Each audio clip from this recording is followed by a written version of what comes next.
प्रिय दर्शक और श्रोता बंधुगण समस्त को मोर प्रणाम शुभेच्छा और शुभकामना।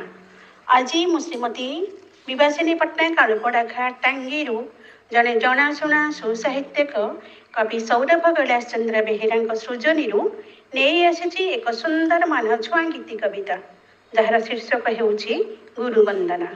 आशा आपण मानक निश्चय भल लगे। कविताटी शुणी सारा पर निजस्व मतामत देवाई आदौ भूलिबे नहीं। जय जगन्नाथ। हे गुरुदेव हे दीन बांधव ब्रह्मा विष्णु महेश्वर। हे गुरुदेव हे दीन बांधव ब्रह्मा विष्णु महेश्वर।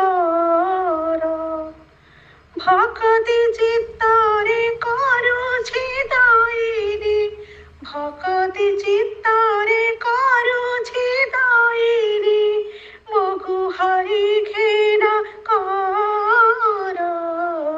हे गुरुदेव हे दीन बांधव ब्रह्मा विष्णु महेश्वर।